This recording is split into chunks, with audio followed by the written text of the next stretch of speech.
This segment of Delmarva Life is brought to you by Peninsula Regional Medical Center. Well, we've been talking all afternoon about cold weather and the impact it can have on your home, but it can also have quite an impact on your health. Yes, it can, particularly if you suffer from asthma, as so many people do. The American Lung Association reports almost 26 million people have asthma, including just over 7 million children under the age of 18. Now, of these numbers, the association reports more than 13 million people have had an asthma attack, including just over 4 million children. That, my friend, is a lot of people, and the numbers are growing. Yeah, in fact, more and more children are being diagnosed with asthma. But why? Joining us today with some answers is Dr. Kurt Watkins, a board-certified allergy and immunology specialist on the staff at Peninsula Regional Medical Center and Peninsula Allergy and Asthma Associates. Thanks for joining us this afternoon. Thank you. We just mentioned a few moments ago about how the cold weather can be dangerous for our health, and for people with asthma more so. Is that right? Why is that? That's right. Two reasons. Well, one is cold air will give you bronchospasm. It'll cut the airways off, and a little bit about albuterol will usually fix that. But more concerning is the fact that it's cold and flu season. And so a lot of circulating viruses, influenza, and if you have lung disease like asthma, that really increases your risk of having a dangerous infection. So is there any way that we can reduce the chances of a severe attack?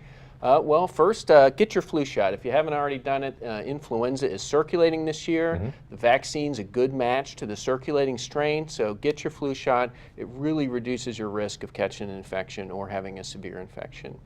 Second, if your asthma is under poor control, talk to your doctor, get yourself on a controller medicine. Maybe you've had one in the past and have gotten away from it. Go get it filled up, and make sure your asthma is under good control. Dr. Watkins, it seems that the number of people with asthma is growing, especially children, seeing more children with asthma. Why is that? We are seeing more children with asthma. Asthma is an allergic condition in older children, and allergies are on the rise, and we think the leading hypothesis, we're not sure, it's complicated, but we think it's because we live in a more sterile, a cleaner environment than we did 50, 100 years ago. Kids are playing video games instead of out playing in the dirt. That's called the hygiene hypothesis? The hygiene hypothesis, and it's based on some observations, very interesting.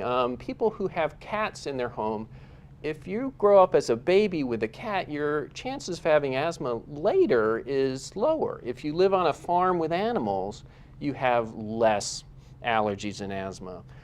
There's very little asthma in the third world. Why is this a first world problem?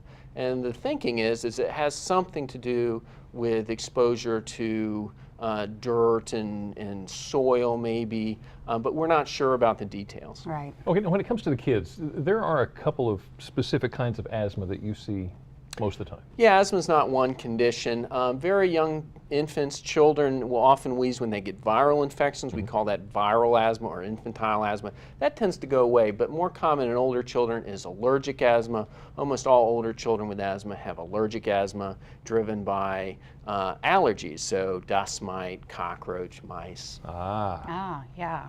Not a good thing. And you mentioned pests. Certain asthmas are connected with pests. How does that even happen? Yeah, we've observed for some time that there are particular problems with severe asthma in the inner city and poor urban neighborhoods, and we think that has something to do with exposure to cigarette smoke, but also to cockroach dust and mice allergen. Really? Oh. Okay, so let's talk signs and symptoms. How might I know if I could have a problem with asthma? Recurring wheezing should really raise up some flags. Talk to your doctor if you or your youngster has had wheezing on a couple of occasions.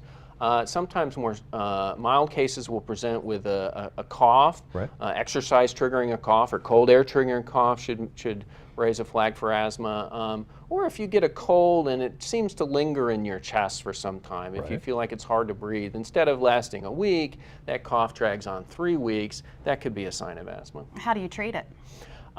First and foremost, for more advanced cases, is a maintenance use of something called an inhaled corticosteroid.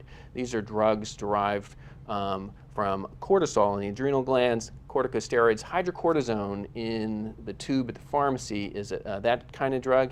You inhale that into your lungs, it blocks the allergies and really settles the asthma down. Very effective medications. Is there any way we can prevent asthma?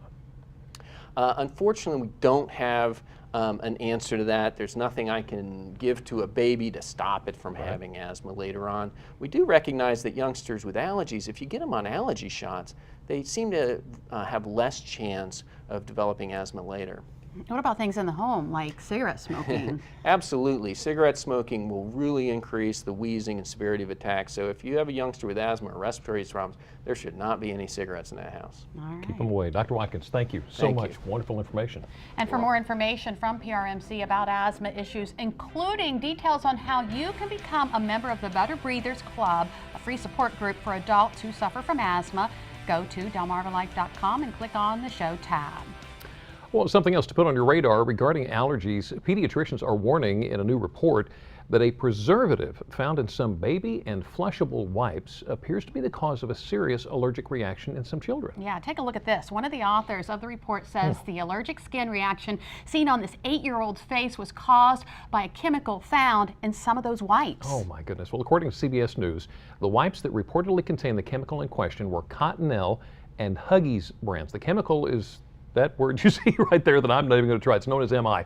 The manufacturer of the wipes says they'll put wipes without the MI preservative on store shelves. The thing is, according to CBS, MI can also be found in personal care and household products like shampoos, soaps, lotions, and household paint. And the authors of the new study urge parents to read product labels. If your child has an allergic reaction to the chemical MI, obviously you want to avoid it.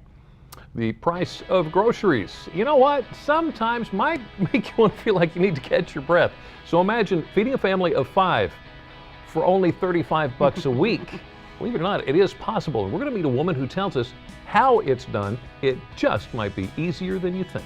And one way to stretch your dollar is by buying generics. But are you sacrificing quality just to save a few bucks? We'll learn which generic items are just as good and in some cases better than the brand names. But first, we've been talking about your health. One way to stay healthy is to stay fit. Dr. Oz has a few ways to get started. Hi, I'm Dr. Oz. Get a jump start on weight loss with these simple tweaks. Plan your meals before you're hungry and snack on pine nuts. The type of fat they contain can work directly on hunger hormones to help you feel satisfied. Sleep more. When you're tired, we produce more hunger hormones and our metabolism slows down.